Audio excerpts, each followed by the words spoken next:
গতকাল আমার ভাই বয়ান করছে, এদিকে কোথায় জানি, সেখানে আবার নাকি কি স্লিপ দিছে, রাজনীতির ওয়াজ করা যাবে না। আমি খুব কষ্ট পেয়েছি গতকালের ঘটনা শুনে। কি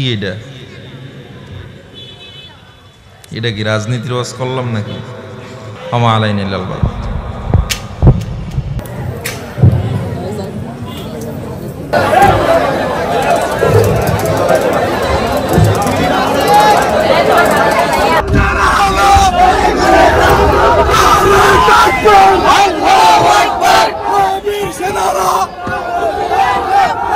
চরমনার পীর সাহেব ময়দানে জীবনকে বাজি রেখে উলামায়ে কেরাম মাঠে তো এজন্য নামেনি যে আবার নাস্তিক মাস্তানি করবে। মুসলমান জীবন একবার দেয় না, বারবার। কাফনের কাফন কিনে রেডি থাকো, আবার ডাক আসবে, আবার ময়দানে যেতে হবে। মা বোনেরা ঢাকার শহরে সাংবাদিক সম্মেলন করে আর বলে আমাদের দেহ ব্যবসার অধিকার আবার ফেরত চাই। আর তুমি নাকে তেল লাগায় ঘুমাও, দেশ স্বাধীন। আমি ঢাকায় বলেছি মুসলমানের সন্তান সেদিন নাকে তেল লাগায় ঘুমাবে যেদিন এদেশের পরতে ময়দানে গ্রামে গঞ্জে কোরআনের বয়ান চলবে, কোনো বেনামাজি সুদখোরের অনুমতি নিতে হবে না। মুসলমান নাকে তেল লাগায় ঘুমাবে সেদিন এদেশের প্রত্যেকটা মসজিদ আর মাদ্রাসার কমিটিতে সুদখোর বেনামাজি থাকবে না যেদিন। গতকাল আমার ভাই বয়ান করছে, এদিকে কোথায় জানি, সেখানে আবার নাকি কি স্লিপ দিছে, রাজনীতির ওয়াজ করা যাবে না। আমি খুব কষ্ট পেয়েছি গতকালের ঘটনা শুনে। এটা উচিত হয়নি। আর আপত্তিকর, কোরআন সুন্নাহর বাইরে কিছু বলে নাই আমি যতটুকু জানছি। উলামায়ে কেরাম নিজের স্বার্থের জন্য না, দ্বীনের স্বার্থে, ইসলামের জন্য, কোরআনের জন্য, মানুষকে জাহান্নাম থেকে বাঁচানোর জন্যই তো বলে। সেখানে যদি কেউ বাধা প্রদান করে তার ঈমান দুর্বল। আরে বাধা কেন? ওই যে একটু আগে বলছি শিয়ালের হাতে কি মুরগি। আরে ভাই, এখানে কোরআনের ওয়াজ হবে, উলামায়ে কেরাম বয়ান করবে, কিন্তু উপরে বিশাল বড় নাম লেখা বড় সুদখোর সভাপতি। কেন? কোরআনের মাহফিলে কোরআন বুঝনেওয়ালার মতো এক ব্যক্তি থাকবে, আলেম সভাপতি। এমনি মেহমান আসুক, কোন নেতা আসবে, কোন চেয়ারম্যান আসবে, এমপি আসবে, প্রশাসনের কেউ আসবে, ওয়েলকাম। তাদের জন্য সুন্দর ব্যবস্থা থাকবে বসার, আপ্যায়নের। কিন্তু পোস্টারে উলামায়ে কেরামের উপরে নাম দেওয়া এটা উচিত না। মানুষ সত্য কথা শুনতে চায়, বলার মতো স্কোপ বা সুযোগ দেয়নি। উলামায়ে কেরাম যদি মুখ খুলে কথা না বলতেন, এ দেশ আমেরিকার থেকেও আরো খারাপ হয়ে যেত। রাজনীতির ওয়াজ করবে না মানে? পৃথিবীতে শ্রেষ্ঠ রাজনীতির কিতাবের নাম কোরআন শরীফ। আচ্ছা, যারা বলে রাজনীতি নাই, হ্যাঁ, তোমার পচা ধান্দাবাজি নাই ইসলামে। কিন্তু ইসলামে পবিত্র রাজনীতি আছে না নেই? যারা বলেন নাই, তারা কি বুঝায়? যে ইসলাম সর্বদিক থেকে কমপ্লিট, রাষ্ট্রের ব্যাপারে ইসলাম দুর্বল, কোরআন শরীফ দুর্বল। আমরা কি দুর্বল কোরআন মানি?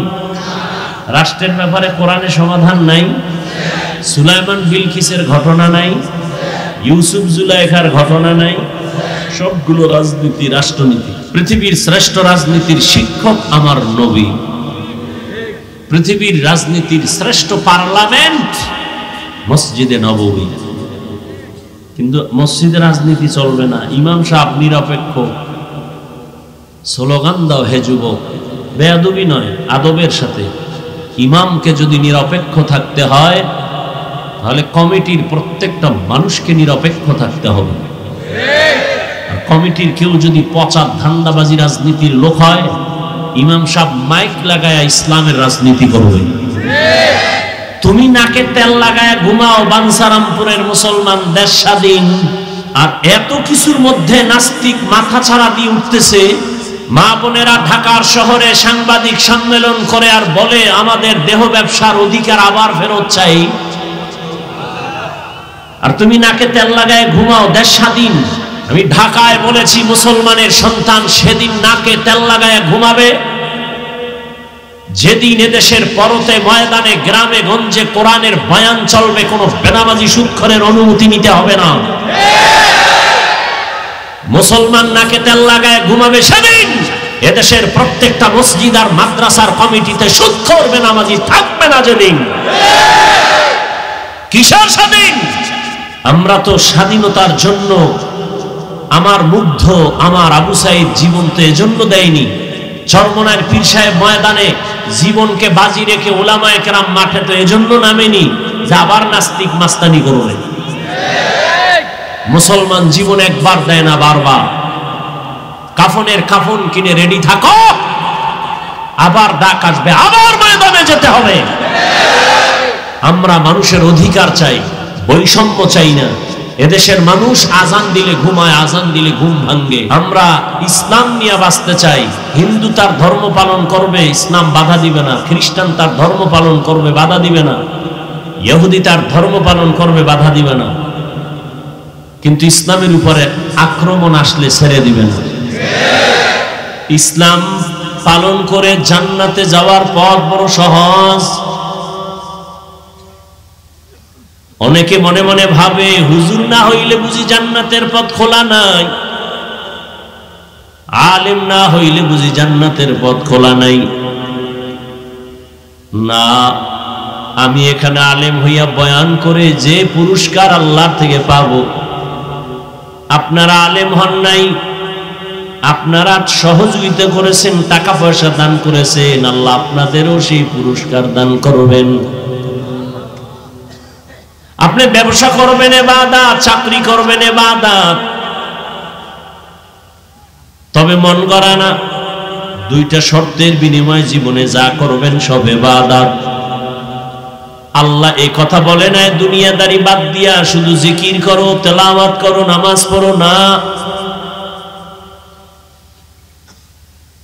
তুমি ব্যবসা করো, চাকরি করো, লেখাপড়া করো, এর মধ্য দিয়া আল্লাহকে ডাকো। এই হলো তোমার জীবনের বড় ইবাদত, বড় পাওয়া। ব্যবসা যদি আল্লাহর নাম ঠিক রেখে ব্যবসা করো, তাহলে তোমার ওই ব্যবসাটাও জান্নাতে যাওয়ার পথেও হয়ে যাবে। আপনি চাকরি করেন, আল্লাহর হুকুম ঠিক মতো মেনে, নবীর আদর্শ মেনে যদি চাকরি করেন, আপনার চাকরিটাও নামাজ পড়েন, জিকির করেন, আল্লাহর মোহাব্বত নিয়ে চলেন, চাকরির মাধ্যমে জান্নাতের দরজা খুলে যাবে। জীবনে যা করবেন সব ইবাদত, তবে আল্লাহর সন্তুষ্টির জন্য হতে হবে রাসূলের আদর্শ অনুযায়ী। আর আমার নবীর আদর্শ কত সুন্দর! আঙ্গুলের নখগুলো কেমনে কাটবা যুবক বাবা, সেখানেও নবীর আদর্শ আছে। জুতা দুইটা পায়ে কেমনে পরবা, সেখানেও নবীর আদর্শ। ও এলাকার মুসলমান যুবক, একজনে যদি দাঁড়ায় বলো হাফিজ ভাই, মদিনার নবীর আদর্শ থেকে আর একজনের কাছে আরো সুন্দর আদর্শ আছে। আমি সবার সামনে আল্লাহর জাতের কসম করে বলি, যদি প্রমাণ করতে পারো আমি নবীরটা বাদ দিয়া তারটা গ্রহণ করব, পারবা? কেউ যদি দাঁড়ায় বলো মদিনার নবীর আদর্শ থেকে শেখ মুজিবুর রহমান সাহেবের আদর্শ অনেক সুন্দর, আমি নবীরটা বাদ দিয়া শেখ সাহেবেরটা নিব। কেউ যদি বলতে পারো নবীর আদর্শ বাদ দিয়া জিয়াউর রহমান সাহেবের আদর্শ অনেক সুন্দর, আমি নবীরটা বাদ দিয়া তারটা নিব, কিন্তু পারবা? শুধু কি তাই? জমিনের মধ্যে গণতন্ত্রের বাজারজাত করেছে আব্রাহাম লিঙ্কন, আরো কত কত আদর্শ, মাও সেতুনের আদর্শ, লেনিনের আদর্শ, কার্ল মার্ক্সের আদর্শ। এক কথায় জবাব, দুনিয়ার সবার আদর্শগুলো না পাক, একমাত্র মদিনাওয়ালা নবীর আদর্শই হলো পাক। ইমামুল আউয়ালিন আল আখিরিন, বহরে সাদকা রাহমাতাল লিল আলামিন, সাইয়্যিদুল কাউনাইন খাতুমুল মুরসালিন, আখির আমদ বুদ ফখরুল আউয়ালিন। মন গড়া ইবাদত কার আদর্শে? দেখছেন, এইমাত্র বললাম। এই জন্য আমি সব জায়গায় বলি, বয়ান বক্তার ইলমের হেডমে হয় না, বয়ান বক্তার আমলের বাহাদুরিতে হয় না, বয়ান সম্পূর্ণটাই ভালো হওয়া নির্ভর করে শ্রোতাদের আকর্ষণ আর অন্তরের মহব্বতের উপর। জানি না আপনাদের অন্তরের কি অবস্থা, এখানে কি বয়ান হবে, কয়টা কথা হবে, সব বাজেট আসমান থেকে করা আছে। বাকি আপনাদের অন্তরের মহব্বত আর আকর্ষণ কি, আল্লাহু আ'লাম। কার আদর্শে ইবাদত হবে? রহমতের নবীর আদর্শ আল্লাহর সন্তুষ্টির জন্য। এমন একজন নবী আমার, যার আদর্শ নাই বলতে কোনো কাজ নাই। বান্দা তুমি একটু পানি পান করবা পিপাসা নিবারণের জন্য, সেখানেও নবীর আদর্শ। নবীর আদর্শ মেনে পানি পান করো, ইবাদত। নবীর আদর্শ মতো জুতা পরবা, ইবাদত। দুনিয়াতে এমন কোন ব্যক্তির আদর্শ খুঁজে পাবা না যেখানে পানি পান করার নিয়ম আছে। আছে? গণতন্ত্রের মধ্যে পানি পান করার নিয়ম আছে? রাজতন্ত্রের মধ্যে, প্রজাতন্ত্রের ভেতরে নাই। রহমতের নবী সব ধরে ধরে শিখাইছেন।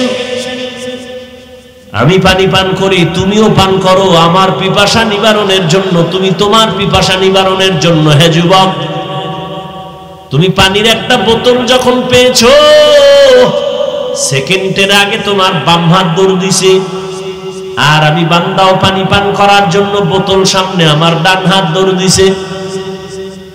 তুমি বাম হাতে বোতল দইরা এরপরে বাম হাতে পানি টান মারলা, আধা লিটার নাই, এক টানে শেষ। আমিও পানি আধা লিটার নিলাম, তবে আমি এক টানে পান করি নাই, আমি 3টা ধাপ দিয়া পান করলাম 3 শ্বাসে। আমারটা ইবাদত, তোমারটা ইবাদত হয় না কেন? নবীর আদর্শ নাই। জুতা তুমিও পরো, আমিও পরি, আমরা জুতা ছাড়া। কিন্তু তোমার তো চিন্তা নাই, আমি তো জুতা পরার সময় ইবাদত হিসাবে পড়ি। কেমনে? কয় ডান জুতার মধ্যে ডান পাও আগে ঢুকাইবা সুন্নত, এরপরে বাম জুতায় বাম পা ঢুকাইবা সুন্নত। কোন পা আগে ঢুকলো? এবার দোনো পাও যখন ঢুকছে দাঁড়াও, এবার প্রথম কদম দিবা ডান পা দিয়া, সুন্নত। তুমিও জুতা পইরা চলো, আমিও চলি, কিন্তু তোমার ইবাদতের চিন্তা নাই, আমি ইবাদত হিসাবে চলি। এরে আল্লাহর গোলাম, বাথরুমে যদি যাও নবীর তরিকা মানিয়া, ওখানের সময়টাও আল্লাহ পাক নেক দ্বারা পরিবর্তন করবেন। যদি ইবাদত হয় নবীর তরিকায় যাও। বাথরুমে তুমিও যাও, আমিও যাই, নাকি আমগো হুজুর গো বাথরুম নাই? তুমিও বাথরুমে যাও, আমিও যাই, কেমনে ব্যবধান? তুমি কোন পাও দিয়া ঢুকছো খবর নাই, আর আমি ঢুকার আগে দোয়া পড়েছি, বাম পা দিয়া ঢুকছি। ভুলে যদি ডান পাও দৌড় দিয়া গেছে, আবার ব্যাক করছি, আবার নতুন করে বাম পা দিয়া ঢুকছি। নবী বলছে খালি মাথায় খালি পায়ে ঢুকবি না বাথরুমে। আর বাথরুমে যাইয়া কেমনে বসবি নবী শিখাইছেন। বাথরুমে যখন বসবা হাঁটুর উপরে যেন কাপড় উঠে না যায়, আর বাম পায়ের উপরে ভর করে বসবা। দোয়া পইরা ঢুকবা, কারণ বাথরুম হলো শয়তানের আড্ডাখানা। টুপি ছাড়া ঢুকবা না, মাথা খালি রাখবা না, হয়তো একটা কাপড় দাও, গামছা দিয়ে ঢুকো। খালি মাথায় ঢুকবা না, খালি পায়ে ঢুকবা না, দোয়া পইরা ঢুকবি। বাথরুমে কোনো দুর্ঘটনা হবে না। অনেকে বাথরুমে দুর্ঘটনা হয় না। আর জুতা পরার টাইম আছে, দৌড় নিম্নচাপ শুরু হয়ে গেছে। দরজা খুলে রাখা আগেই যেই তেলে খাইছে গরুর মতো হাঁটে আর চাটে। আল্লাহ হেদায়াত দান করেন। রহমতের নবীর আদর্শ মতে বাথরুমে যাও, ইবাদত। ব্যবসা করবা, ইবাদত। নবীর আদর্শে কেমনে ব্যবসা করব? দোকানে বড় করে লেখো বিক্রি করা মাল অবশ্যই ফেরত নেওয়া হয়। যদি লেখো ফেরত নেওয়া হয় না, বুঝা গেল তুমি ধোঁকাবাজ। ধোঁকাবাজ আল্লাহর ইবাদত করে না, মানুষকে ধোঁকা দেয়। নবীর তরিকায় ব্যবসা করো, কাস্টমারের সাথে কখনো ভুলেও মিথ্যা কথা বলবা না। তুমি একটা লুঙ্গি কিনে আনছো ঢাকা থেকে, বানসারামপুর বাজারের দোকানে কিনছো 150 টাকা, দোকান পর্যন্ত আসতে আরো লাগছে 20 টাকা খরচ। কাস্টমার যদি বলে ভাই লুঙ্গি কিনছেন কত, তুমি যদি বলো 120 বা 150 বা 170, 20 টাকা যে খরচ, এটাকেও তুমি কিনার মধ্যে মিলাইছো, হালাল নাই, হারাম হয়ে গেছে। আর যদি বলো না আমি 150 টাকা লুঙ্গি কিনছি, 20 টাকা খরচ, তুমি আমারে 30 টাকা লাভ দাও, ওই কাস্টমার মরণ পর্যন্ত তোমারে ভুলবে না। 2 টাকা বেশি লাগলেও তোমার কাছে আসবে, কারণ লোকটা মিছা কথা কয় না। আবার লুঙ্গি নিয়ে কয় ভাই ফেরত নেও, টাকা দাও। কেন টেনো নাই, নেও টাকা ফিরায় নাও, লুঙ্গি ফিরায় দাও। নবী বলেন ওই যে লুঙ্গি ফিরায় রাখছো, টাকা ফিরায় দিছো, লোকটা খুশি। তুই কি পাইলি? তুই ওই লুঙ্গিটা দান করলে যেই সওয়াব, ওই সওয়াব আল্লাহ তোরে দিয়ে দিবে। আর কি বরকত ব্যবসায়ীর জন্য। নবী বলেন আত-তাজিরু সুদুকুল আমিন মা'আন নাবিয়্যিনা ওয়াস সিদ্দিকিনা ওয়াস শুহাদা। কিয়ামতের দিন আমি নবীর সাথে তুমি জান্নাতে থাকবা। দেখছেন নি ভাই, ব্যবসা করে কি জান্নাতে যাওয়া যাবে না? রাস্তা নাই? তুমি করো আকাম, তো কেমনে জান্নাতে যাবে? 1 নাম্বার 2 নাম্বার সব উল্টা পাল্টা করে ফেলো। মানুষের সাথে মিথ্যা তো কয়, আবার কসমও খায় মিথ্যার উপর। আল্লাহ হেদায়েত দান করেন। ভাঁজ কইরা পাইকারি নিয়ে আসছে, দোকানে হিসাব মিলায় দেখে একটা কাপড়ের মাঝখানে ছেঁড়া, কাপড়টা আলাদা রাখছে চিহ্ন দিয়া। কর্মচারীরে কইছে এই কাপড়টা যদি কেউ নিতে চায় বইলা দিস, একটু ছিদ্র আছে, টাকা কিছু কমায় নাও। লোকে কাপড় নিয়ে গেছে, ওই ত্রুটি যে ছিল এটা বলতে মনে নাই। ইমাম আবু হানিফা এসে কয় কাপড়টা কই? কয় বিক্রি হয়ে গেছে। বলছিলানি কাপড়ে ঝামেলা আছে, কয় মনে নাই। এবার টাকা দিয়া লোক নামায় দিছে, বাজারে এলান করো আবু হানিফার দোকান থেকে কে একটা লুঙ্গি নিছো অমুক দিন, তাড়াতাড়ি কাপড় ফেরত দাও, তোমার কাপড়ের মধ্যে সমস্যা আছে, টাকা কিছু ফেরত পাইবা। এইটা বইলা বইলা বাড়ায়। এর নাম হলো আল্লাহর ভয়, তাকওয়া, এর নাম ইবাদত। এজন্যই তো আবু হানিফার নাম সারা দুনিয়া জুড়ে স্মরণ হয়। লাকাদ জানাল বিলাদা ওয়া মান আলাইহা ইমামুল মুসলিমিনা আবু হানিফা।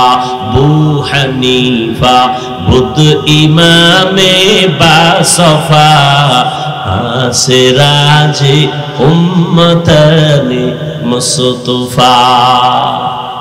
ইবাদত কার জন্য? জোরে বলো। কার আদর্শে? মদিনাওয়ালা নবীর আদর্শে। কিন্তু মা বাবার বরদোয়া নিয়া না, মা বাবা বরদোয়া নিয়া না, সাবধান। নফল নামাজে দাঁড়াইছো,